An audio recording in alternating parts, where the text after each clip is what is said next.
Welcome to Meaningful Work Matters. I'm Andrew Soren. Before we get started, I want to share a bit of context for this episode. What you're about to hear is a special conversation recorded live as part of a webinar hosted by the Intellectual Property Institute of Canada. IPIC is a professional association representing IP lawyers, patent agents, and trademark agents across Canada. This year marks their 100th anniversary. I was invited to moderate a panel with 3 IP practitioners to explore what thriving and well-being actually look like in the context. Not in theory, but in the day-to-day realities of the work. The format is a bit different from a typical Meaningful Work Matters episode, but the questions are the same ones we care about here. How do people find meaning, manage pressure, and design conditions where they can do good work without burning out? Let's dive in.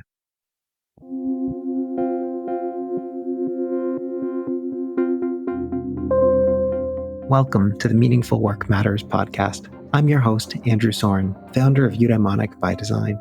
On this podcast, we'll dive into the world of meaningful work, explore its complexities, and examine its impact on people and the organizations they're a part of. Each episode features insightful conversations with cutting-edge experts who are successfully navigating the challenges of meaningful work. We hope to offer you ideas, frameworks, and tools to unlock potential and design work that's fulfilling, impactful, and supports everyone's well-being. Subscribe or follow us now, and let's make meaningful work matter.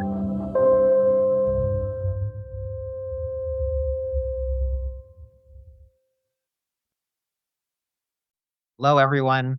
It's truly a pleasure to be here. Thank you so much for having me, and for allowing me to jump into a conversation all about thriving at work. And so, I'm going to spend probably about a little less than 10 minutes giving you a bit of an overview of some of the things that I think would be helpful for you to know from the literature on well-being or thriving at work. And the first thing that I'll say is I'm going to use some words interchangeably throughout this conversation, like thriving and well-being. I think that those two words are very similar. There are some conceptual differences, but every time I use thriving, I'm going to use really the literature on well-being, and specifically a kind of well-being that is called psychological well-being. Lots of ways we could think about well-being. Today, I'm going to talk about how we think, feel, and do, our psychological approaches to well-being. And there's a few different ways that that is defined and measured in the world of science. And I'm actually going to ask you right now to get out your measurement pencil and to think about yourself and answer a couple questions, 4 questions specifically. So the first way that we often think about well-being is just feeling good. And we can think about feeling good in all sorts of ways. We could talk about that in terms of happiness. We could talk about that in terms of feeling satisfied with our lives. Subjective well-being is the technical term for this often. But I want you to think about these 2 questions and just give yourself a score, maybe between 0 and 10 right now. Overall, how satisfied are you at your job? On a scale of 1 to 10. And this is usually an overall satisfaction kind of score. The second question that's often asked here is about happiness, the feelings that we have. So, how happy did you feel at work over the last week?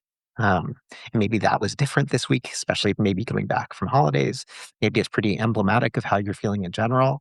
But just give yourself a score from 0 to 10 on how happy you were at work on average over the past week. Now, the other way of thinking about well-being is often about how we function, not just how we feel. And so this is sometimes described as eudaimonic well-being, something that I feel particularly passionate about. As Nathaniel said, my company is called Eudaimonic by Design. So I'm really interested in how we function at work. And here, there's 2 big questions that we want to ask. Number 1, how purposeful or meaningful do you find your work in general? So again, give yourself a score, 1 to 10. How purposeful or meaningful do you find your work? And the second question here is directly related to the challenges that we sometimes face, specifically stress. So how stressed do you feel at work during the past week? And again, you'll see that this is kind of a temporary question. So just give yourself an assessment on that. So now you've answered four questions. These four questions were derived by Jan Emmanuel Deneuve and George Ward. And they've been thinking about how do we measure workplace well-being for a long time. Jan Emmanuel Deneuve is at Oxford. George Ward was at MIT. And they've just published a book last year on why workplace well-being matters. And they actually partnered with Indeed, the job search company, to do a study over the last decade with over, I think, 1,700 different companies around the world, about 250 million data points, asking people these four questions and seeing what the outcomes on stock performance was in those companies. And the results are actually really extraordinary. What this book and all of their research will tell you is that when people score high in those four questions, so three questions high, the stress question low, generally what happens is that their motivation goes up, their performance goes up, there's stronger organizational commitment, and people are more loyal and committed to the organizations that they're a part of. This is true so much so that what they found over the last 5 years of looking at the stock performance of these companies, that the companies whose employees score in the top 100 of the companies that they've studied outperform the S&P 500 and almost every other competitive stock market in which they look at by between 11 and 20%. It's extraordinary. It's extraordinary the performance impact that well-being at work can have. But Jan Emmanuel Deneuve and George Ward would be the first to point out that doing well-being at work is not something that you want to do just for performance reasons. There's actually a moral case. We want to feel good. We want to function well. These are fundamental human rights that we have. And we shouldn't just prioritize well-being because it is something that we think is going to help our bottom line. We should do it because we care about the human beings that we work with. So those are the two cases as to why it matters. I want to shift the conversation to how do we actually go about creating workplace well-being. And here I'm gonna use a model that I've been thinking a lot about recently of a ship, the metaphor of a ship. And just like a boat requires many things to stay afloat and to go somewhere, if we think about our well-being in organizations and how we design the conditions for well-being in organizations, it's a pretty complex relationship. Everything that I'm going to tell you right now is based on a pretty extensive literature review I've been doing with a colleague of mine named Carol Riff. And so this is going to be published in a research handbook that you'll probably never read. So let me just give you the Coles notes of what you need to know. The first thing is that the waters upon which that boat sails are pretty darn important. Context really matters. The industry that we're in, the market conditions, the size and structure of those organizations, the cultural norms and values that we might have, as well as the economic and social factors, all make a really big difference. For IT professionals, and this is something that we'll talk about when we get into the panel, that matters. It matters a lot whether we're talking about well-being if you are an individual working basically on your own or if you're part of a giant law firm. Those are two very different realities, and well-being is going to be different in those two contexts. So we need to know the waters in which we are sailing so that we can make sure that we have the right boat to be successful in those waters.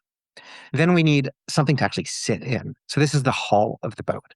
And here I'm going to really leverage what the Industrial Labor Organization, the ILO of the United Nations would call decent work.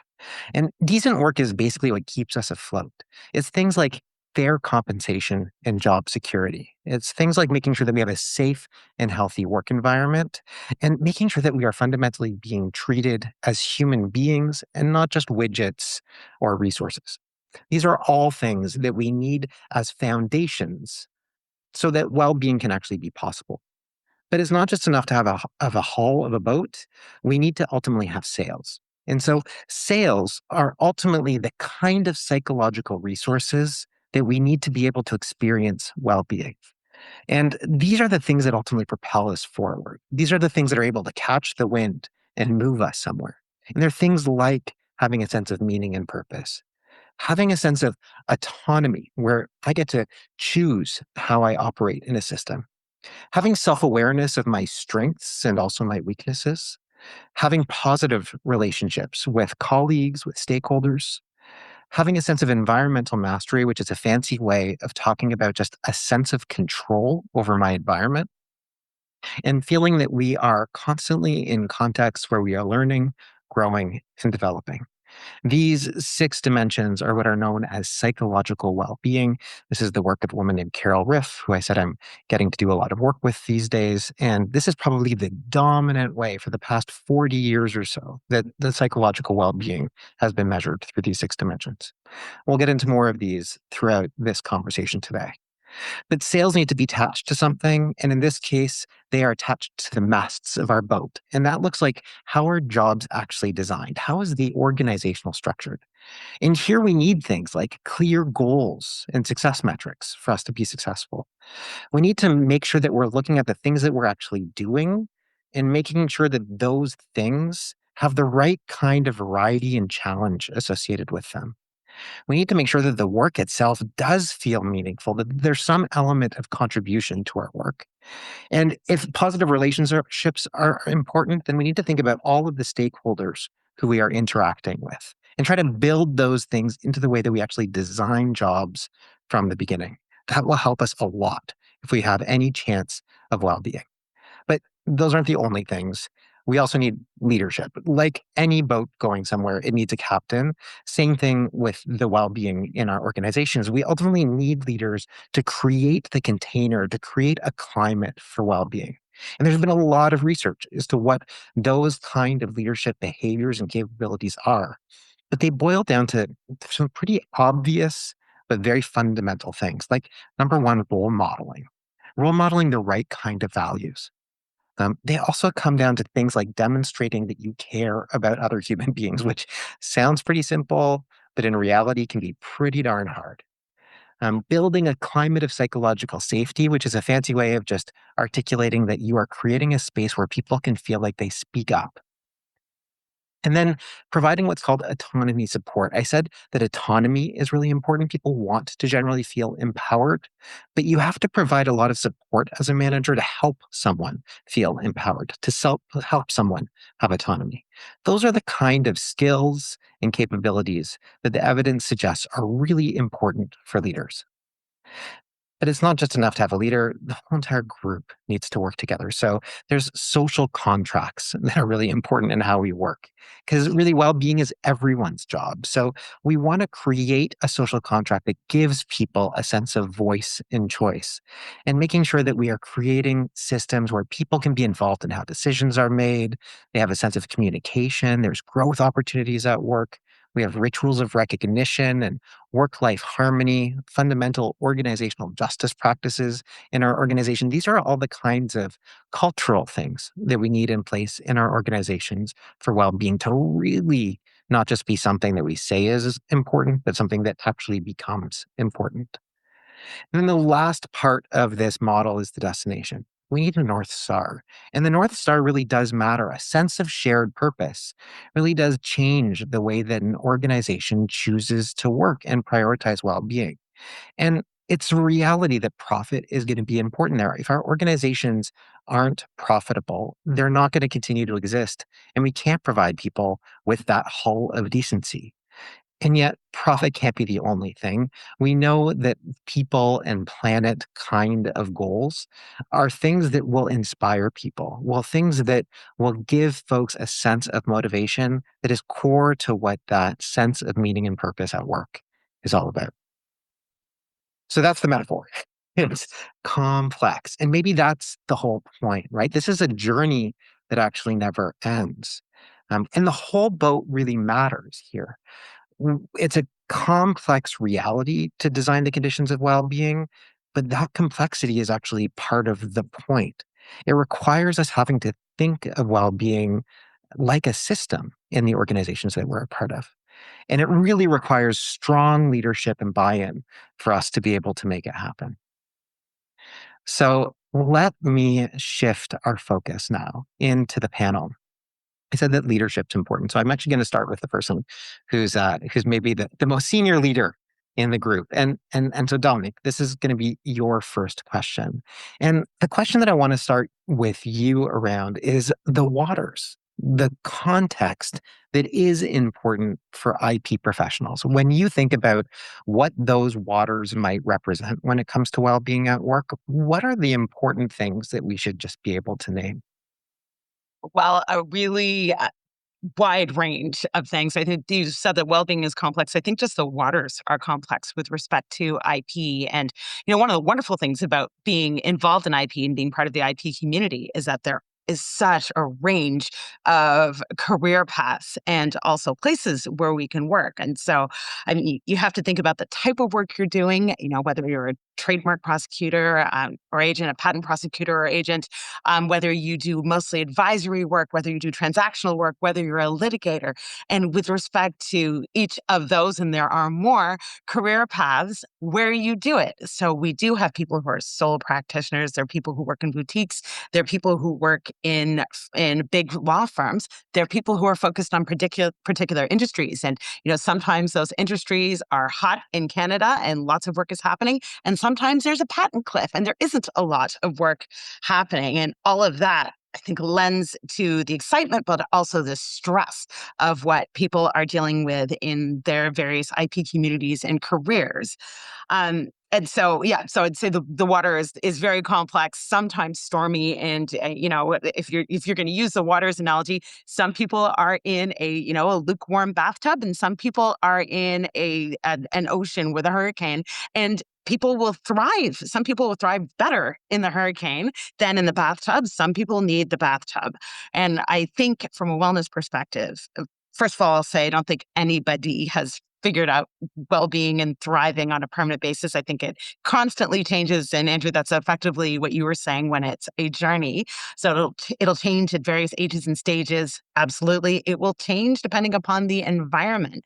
And I think people have to fundamentally choose an environment where they think they are most likely to thrive, but then be aware of the fact that they're also going to be affected by, economic conditions and social conditions. I mean, I think it is increasingly difficult to determine whether people are failing to thrive, or at least feel like they're failing to thrive as a result of what's happening within an organization versus what's happening in the world and how people feel as a result of that. And I would say that the common denominator for wellness in the context of waters is that people need to feel respected and valued. And I also think there has to be a human connection. And that goes for sole practitioners and that goes for people who are working in very large firms. And I will, take the risk of generalizing and saying that I think IP practitioners are probably more heavily weighted in the introverted category. I would fall into that category, absolutely. And I think that probably initially makes human connection a little more difficult for some, but I think absolutely essential for well-being. So I think you have to find yourself in the right organization so that you have the best chance to thrive, knowing that the waters may be stormy regardless because of external factors, and make a real effort to find yourself surrounded by the right humans, Mhm. so that you feel valued and respected. Well said. Thank you very much, Dominique. And I do think that the way that you articulated the waters there is another level of choice when it comes to well-being. We can choose to be in a lake. We can choose to be in an ocean. Some people really want to be in oceans and where the waters are rough. Some people really want to be in that bathtub, as you said. And so just knowing that about yourself becomes actually a really, really important aspect of self-awareness for you to be able to choose which waters you're going to be prepared to be in. I think that that's an important element. I'm curious whether there's any other perspective, Jamie Lynn. Maybe I'll just ask you the difference between kind of working as a sole practitioner versus working in an organizational setting. How do you think that that changes the way that one thinks about well-being? Oh, well, I mean, I've never been a sole practitioner, so I can't speak to that experience, but what I can speak to is my fear of ever being in an experience like that. I feel so grateful to have a team around me of mentors, those more experienced who have been there before, who can provide me with their guidance, peers who I can bounce ideas off of. And even, going in the other direction, juniors coming up that I can impart my guidance and wisdom on. I certainly thrive in that setting, in having a lot of people around me and having a big team. Not to say that people can't thrive in sole practitioner practices, of course they can. But I think it just, echoes what Dominique said, that they're very different environments. And I guess because of the sort of person I am, I thrive in the large firm setting. Hmm. Let's move to this large firm setting.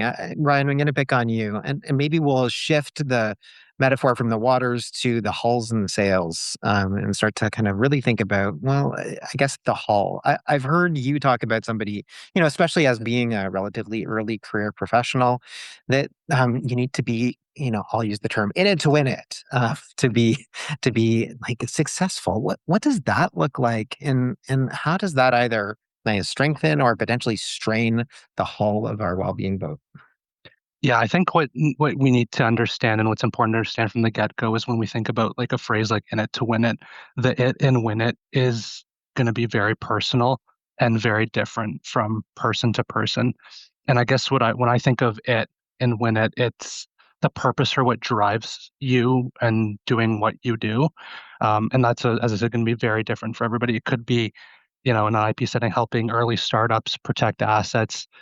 For some people, it could be making the most money they can. There's a whole range, but once you have an idea of what your it is, the in it to win it, I guess, is sort of understanding those goals and making sure you have a plan in place to help you achieve those goals. Hmm. And how that can strengthen or strain the hull. I mean, if we think back to the hull being sort of working conditions, on the one hand, having a perspective or ability to understand what your own goals are, may allow you to understand that others have the same or different goals or motivations. Um, and so, if you're able to understand and appreciate that people's goals may be different, you can either work collaboratively in both achieving those goals together, building a condition or environment that allows people to work together. So that'd be like one example of sort of strengthening the hull. On the other hand, it can hinder if somebody is so focused on their personal goals and motivations to the expense of others. If you're working in a team, that can obviously create or has the potential to create negative working environment. So when it's the phrase "in it to win it," I think that's kind of how I think about it and how it affects or can affect working conditions. Hmm. And the notion that our goals are going to be different is such an important aspect of what well-being is. I like to think about well-being as something that is a one size fits none kind of situation. And in fact, if we want to even appreciate the fact that well-being at work is something that's important, we have to recognize that probably every single person that you're working with is going to have a slightly different lens and perspective as to what well-being means, which is incredibly complicated. But it's also just a way of thinking about a mindset that you have to be curious, that you have to have empathy as to what other people's well-being, what other people's goals might be, what the it of in it to win it actually might be for them. I'll be curious for all of you. In fact, maybe I'll just ask you all right now. What is that? What makes working as an IP professional for you genuinely meaningful or purposeful? Does anyone want to start? I can start. I think for me, it's working on really interesting, complex, challenging problems and working on those type of files that allow me, especially speaking from somebody who's much newer to the bar and profession, to grow and develop professionally and as a person. I feel like when you're first stepping in to the bar, you're sort of like a sponge where you want to soak up as much experience as you can. And so, yeah, doing challenging work, and interesting work, and really developing an interesting industry, is sort of what I look for. Love that. Dominique, how about you? So I have enjoyed lots of variety throughout my career, and that's something that appeals to me and is part of what has made things meaningful.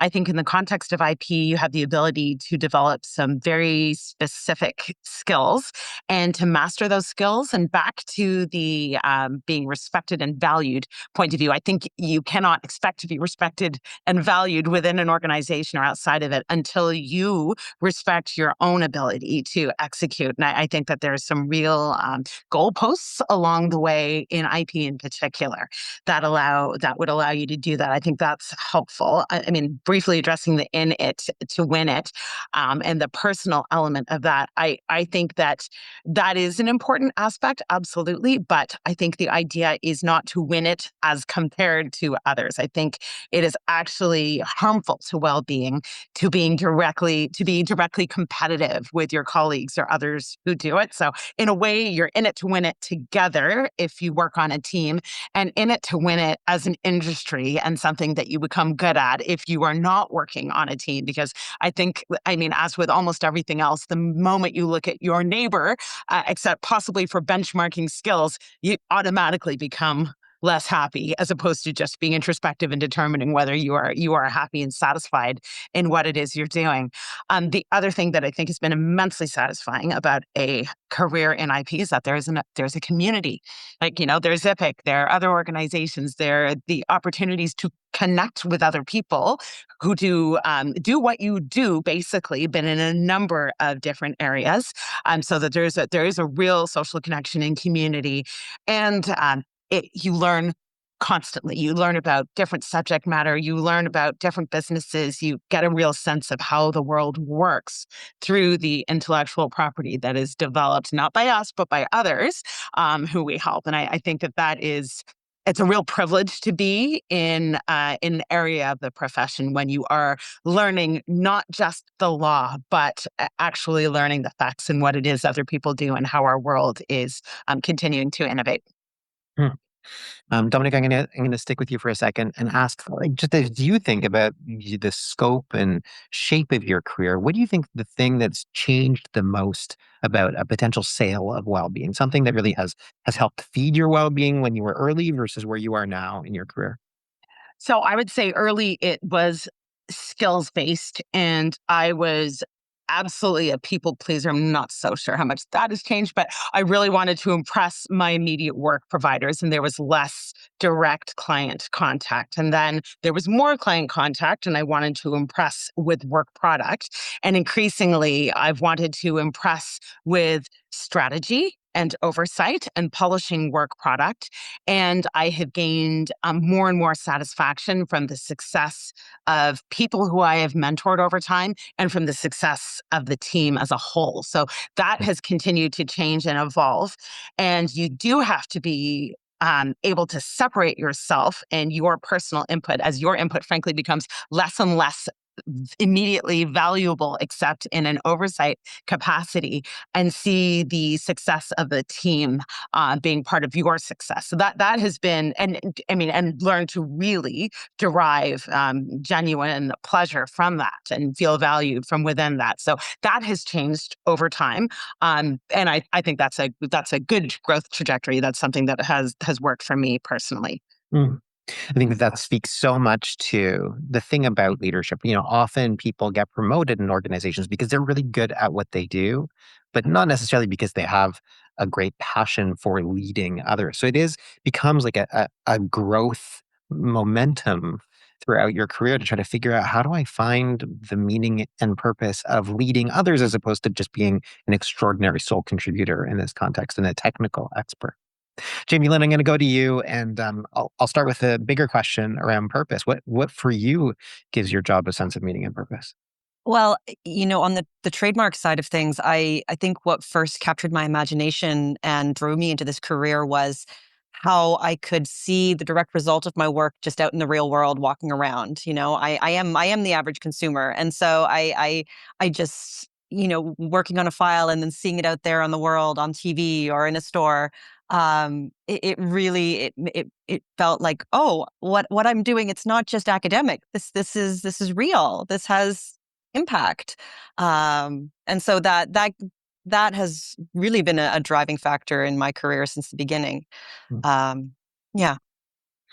I'm curious, Jamie Lynn, what in part of our conversations that we'd had, we talked about the importance of a sense of control. So I said that the technical term for this is a kind of environmental mastery.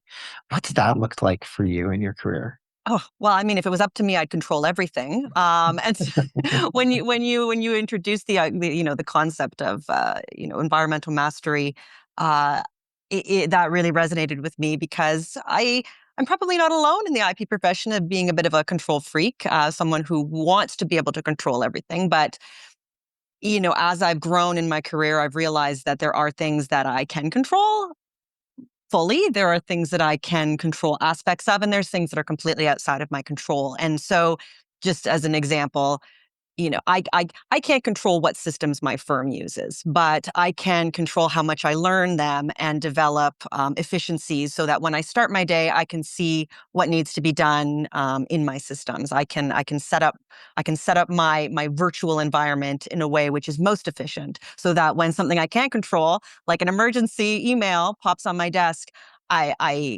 I I have the organization in front of me to be able to manage it. And then, taking it one step further to the things that I should have full control of, but I still struggle with are how I react to those things that are outside of my control. So, you know, trying not to be too stressed, trying not to take too personally criticism and when things go wrong, and just how I react and how I treat others is something that's fully within my control. Hmm. But I'm gonna stay with you, Jamie Lynn, because I think that this is so interesting. So in a profession where there's probably a lot of control freaks, how do you navigate close collaboration? Like what have you seen work really well in terms of collaboration? When does it break down? How do you get back on course? What advice would you give? Yeah, I think it's just you have to have the communication. So talk about it when you come together for the collaboration, recognizing what your strengths are, what your partner's strengths are, and and then just talking about what each of you wants and talking about that destination, the goal. Where do we want to get, and what's the best way to get there?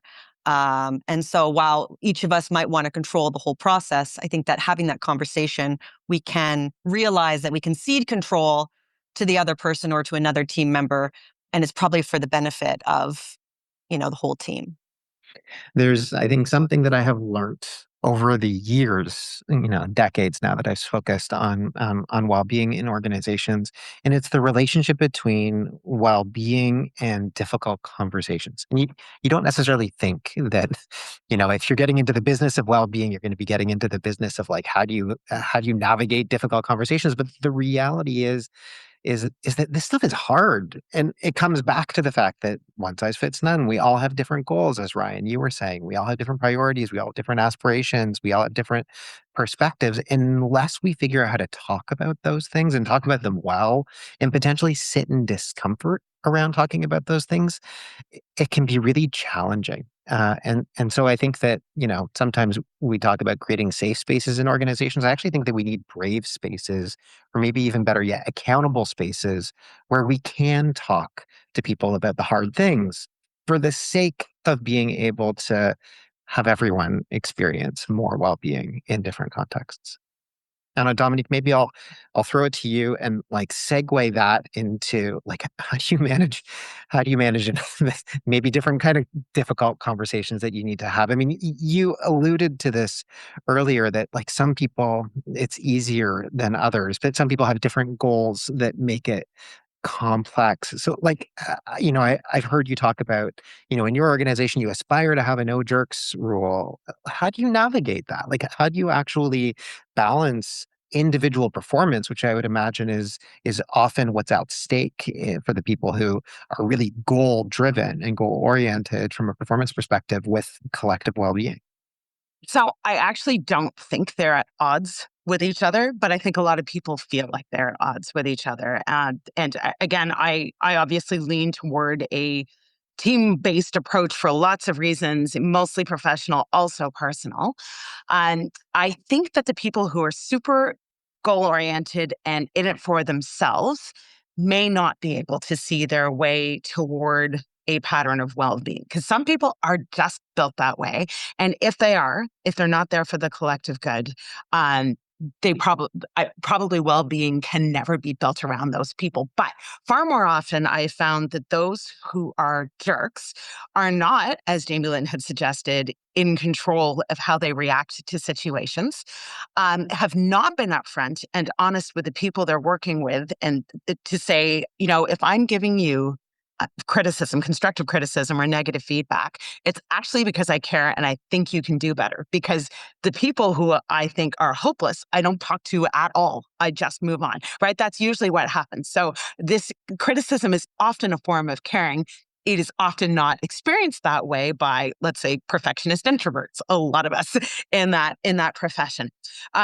So the difficult conversation is usually to have with people who are jerks, known to be jerks, often because they explode or because they are disorganized and they send out, requests for big assignments right before the weekend or late at night or at 2 a.m. When they wake up in the middle of the night and happen to be thinking about something because they're stressed and haven't organized themselves well enough. And then, complain after the fact about the people who are not immediately responsive with it. Back in my day, I would have been on my phone. No, you wouldn't. There was no phone, etc. So when you actually have a conversation with those people about what they do, their part in it, and how it has an impact on the rest of the team, with a direct conversation that also conveys respect and value, because often those people are highly valuable, highly successful, but capped in their success because of their behavior, they do tend to take it on. And those people who are willing to be coached end up having really highly functional teams. But it takes falling on their swords. They can't just all of a sudden change behavior and expect that people believe that they're going to change behavior. It takes a certain degree of vulnerability and saying to the team, someone has spoken to me very honestly and told me this is how I behave on a regular basis, and this is the impact it has. I don't mean to do this, A, B, C, D, E, F, G. This is how I'm going to try to change. Or I have an anger management problem and A, B, C, D, E, F, G. This is how I'm getting coaching, so I will change. Or tell me if I'm doing this because I never mean to do it. And I will try to rephrase, I will try to approach it a different way. And if people are that open and willing to do it, I think that there can be a shift. Without that openness, though, I don't think I think that's a really important part of personal performance. So I wouldn't see it in conflict with personal performance, because it is so expensive for teams and organizations to have unchecked jerks like that. That ends a team. That doesn't. It is not a financially intelligent decision. It is not an organizationally intelligent decision. So I think it's easy to have that rule. It's harder to act upon it and have people respond. Some people will, and very successfully. Other people never will, and sometimes just need to be managed out in a very quiet way. One of the things I said earlier about what the evidence suggests about managers that are able to navigate well-being really effectively is that they demonstrate their values. And maybe one of the things that I've just heard you articulate, Dominic, is that if this is a value for you as a leader, the way in which you enact it is by making some of those really hard decisions sometimes. Because if it comes between the group versus the individual, you might need to make a tough talent choice. That's right. But that's an important thing. That's right. Ryan, let me switch to you. So you're at a different phase of your career. And so I'm curious about what creating the right kind of organizational climate looks like from your vantage point. Have you seen leaders who are just really good at fostering environments where people can speak up, can stand by their values? Yeah, absolutely. And I think it's becoming increasingly critical that organizations build space where people can feel and able to speak up and stand by their values, because and create environments that nurture that.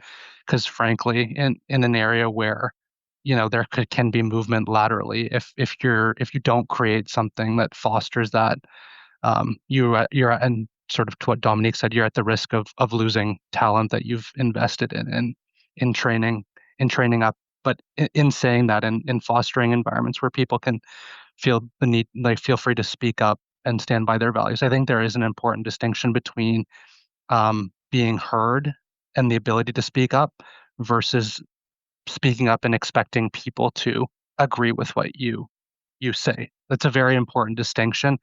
Um, and I think the most people can ask for, what you should strive to develop, is that you have the ability to speak up and feel that somebody has internalized, actually heard what you're saying, irrespective of that decision that they ultimately make. In most organizations, I mean, unless you're a solo practitioner, there is a bit of a hierarchy, and as juniors, it's important to know that there are levels of seniority above you, and at the end of the day, they'll probably make the decisions. But as long as you feel you've actually been heard, and somebody is not just shoving your thoughts off, that's really the important part. It's such an important point, Ryan. Sometimes we say that it's important to have your say, but that doesn't mean that you'll always get your way. And it's like it's a massive thing. Not everyone can do everything that they want to an organization. But like Ryan, what does it look like? Like what does it look like for a manager to acknowledge what they hear, even if they won't be able to act on it? Like what does that like what would somebody say or do to demonstrate that you've been heard? I think one thing that's happened in the past is when you go to speak with somebody, it's maybe not an immediate answer. It's a, let me take that back, think about it, and then come back to you. Or, if they do have an immediate answer, so they know that what you're saying isn't going to work, taking the time to sit down and say, it's one thing for them to just answer no. It's another thing to say no, and here's why, based on experience, and walk you through that process. Because then it shows you that your comments have been heard, and they have been thought about, but it won't work out for X reason. Hmm. And I think it helps gives you perspective too, and maybe gives you something to think about that you hadn't necessarily thought immediately when forming your initial views. Jamie Lynn, let me ask you, is there a leader in your career who's really had an outsized impact on your well-being? Yeah. I mean, I had a practice group leader who just, that we talked about role modeling, a leader who role models. And I wouldn't be who I am today were it not for his role modeling, in terms of, that caring. So even though this person was exceptionally busy, ran a huge practice, but also ran the practice group, had to go to management meetings, all of those things, still at the beginning of the meeting would take some time to say, how you doing? How was your weekend? How are the kids? Actually caring about me as a human being before getting to the business part, and and so, showing the caring on the personal level. And then from the professional perspective, just, the way that he thought, thinking bigger, asking questions. And I would take me a while to realize I was actually receiving constructive criticism because he did it so tactfully. And well, have you thought about it this way? And so, I definitely credit him for, my growth in my career and who I aspire to be as a leader one day. Hmm.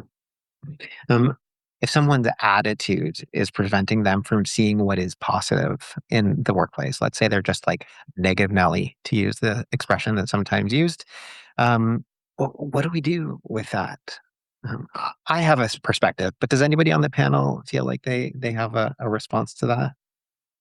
I don't know that this is a response. Maybe it's just more questions, but I think that it would be incumbent on a leader to have a discussion with that person and say, like, you're clearly not feeling as though you're thriving, and I just want to know if there is anything outside of the firm, the practice, et cetera, that might be having an impact on that. And you don't have to share anything you're not comfortable in sharing, but I'm going to keep your confidence where that's concerned. And then we want to make sure that we can take care within the organization of anything that is within our control. And that might, elicit some discussion as to something that is quite outside of the firm that's happening. I actually had a very recent experience where someone was having an outsized reaction to something within the firm, and it was hard to understand. But try to understand it. Then at the end of it, that person said, "I'm sorry, my mother just had a stroke, and I've been in the hospital for the last 24 hours," and that made perfect sense, right? That made perfect sense. But and we might be seeing quite a bit of that, and just not knowing because people do tend to keep their issues outside the firm, outside of the firm. This is the thing. Like, I mean, if you're going to talk about well-being, you're dealing with the reality that you're dealing with a human being whose life extends well beyond outside of the domain of work. And so we have to be prepared to engage at some level, or at just even hold space for the fact that somebody's reality might be very different in terms of what they're bringing into work or what they're trying to keep out of work. Either of those things are going to impact somebody's well-being, and we're not going to be happy all the time. I think that one of the massive mistakes that can sometimes be made in this space is to try to force happiness onto people. That's sometimes referred to as toxic positivity, and it's not helpful. There's nothing remotely helpful about saying to people that they should be happy all the time, because we're not. We're human beings, and we're not going to be happy all the time. Sometimes we're really struggling. The question that we can ask, if we care about well-being, is how do we struggle well? And I think that's a really important point. Yeah, I was just going to say, building off what I heard Dominique said, I think that it's important to create an environment where you can have open and honest conversations, and then probing, or maybe probing is the wrong word, but having that ability to reflect internally and figure out what those trigger points are, or what the situations are that cause a bad attitude or a certain reaction. Mm. And I will tell you from personal experience, it can really go in either direction.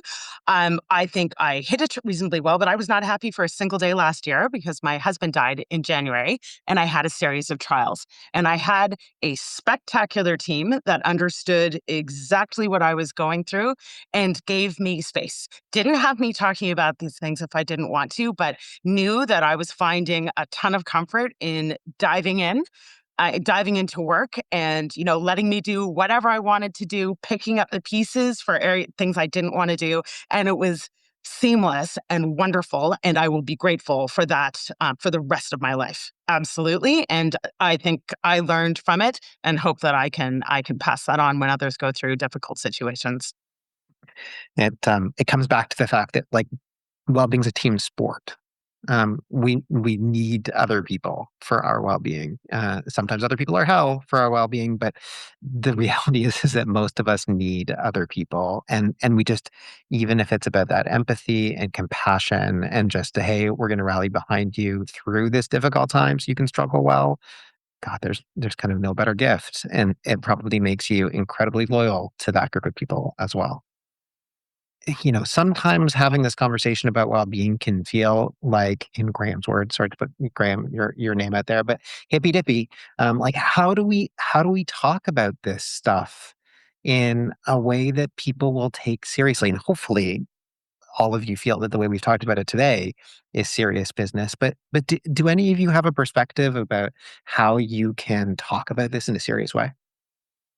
I think it comes back to, I think it was what Dominique said about, when you're talking to someone about their behavior and talking about the impact, and also going back, Andrew, to the why of it all. So i- if the well-being and negative well-being or a lack of well-being has an impact. It has an impact on the business, it has an impact on profitability, and it has an impact on the well-being of others. And so, if you put it in practical terms as to, here is what is happening, here is the impact, I think makes it a little less hippy dippy and more real.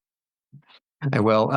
I mentioned it in the slides before, but I'll hold up the book, because if there's one book that I would recommend for anybody who needs to try to convince a business leader that this isn't hippy dippy, that there actually is a business case that's grounded in productivity and loyalty and competitive advantage, this book is amazing. Like, there's a lot of data that suggests that well-being is actually a really good thing for business. Again, I don't think it's the reason why we should care about well-being, but it's very helpful to be able to tell that argument. Yeah. And Dominic, I saw you maybe come some on. of it's nomenclature, right? Because you've talked about well-being. That book is, I know, entitled Well-being, and also thriving. I think people in a business environment understand thriving. People who are not thriving cannot be any part of profitable contribution. It just doesn't work. So it's true that no law firm or law environment is responsible for a person's individual happiness. That is just something that we will never be able to attain, and we shouldn't aspire to do it. And that's not what it means. And we're not responsible for people's yoga classes and retreats and massages, except for to the extent that they're covered, right? Under benefits plans, et cetera. So that's not what it is. It means that people can show up to work and be productive contributors, which is what we need for the organization itself to thrive. We need our people to thrive for the organization to thrive. And I hope that doesn't sound hippy dippy. And I understand how wellness and well-being as nomenclature certainly can. Yeah, words matter. And if I I'm could gonna. just Oh yeah, if I Ryan. could just add, Andrew, one thing, and on the seriousness point too, I think there's obviously the business case in terms of having your people thrive, but I think it's also important to realize that um, there's an impact on people's personal lives. Some people have the gift of being able to completely separate work and life, but I feel like that's um, hard for a lot of people. And so your experience at work, a lot of people will bring that home with them, right? So that becomes it's a very serious conversation.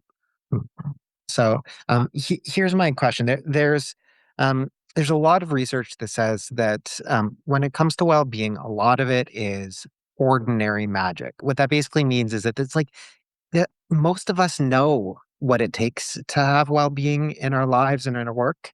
The point is that it's hard to do. They're not always practices that are easy to sustain. So just very quickly, 30 seconds or less, to each of you, what's one piece of ordinary magic that's made a really big difference in your well-being at work, and what do you do to try to sustain a focus on it? Jamie Lynn.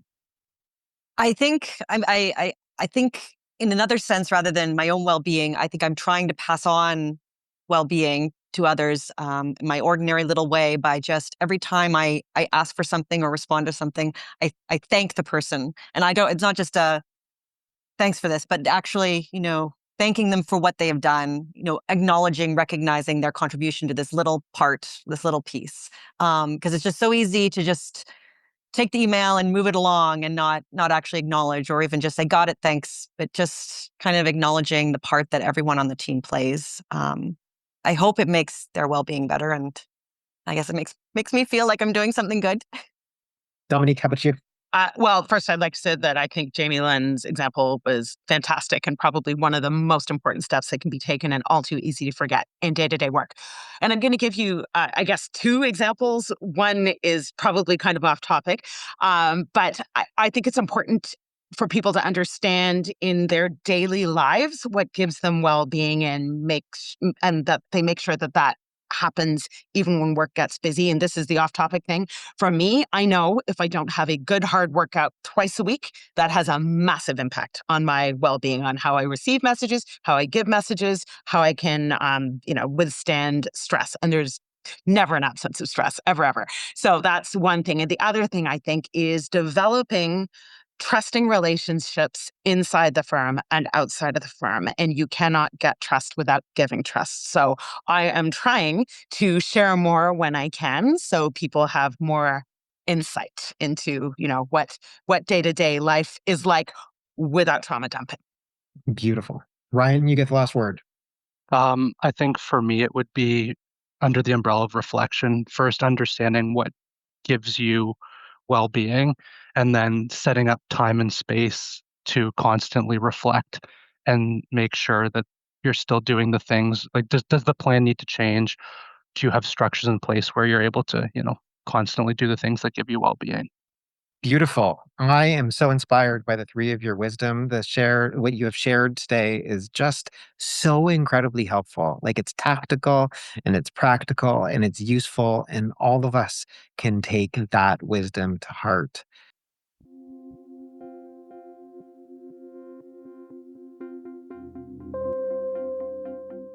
Thank you for joining us for another episode of Meaningful Work Matters. If you haven't already done so, be sure to subscribe to our podcast on your favorite platform. And if this episode resonated with you, please take a moment to leave us a review. Your feedback helps us make this podcast better and reach more listeners. You can connect with me, Andrew Soren, on LinkedIn, or visit www.eubd.ca to learn more about Eudaimonic by Design. Finally, if what you heard today spoke to you, tell your colleagues and people in your community about our podcast. We really appreciate your support in making meaningful work matter. See you next time.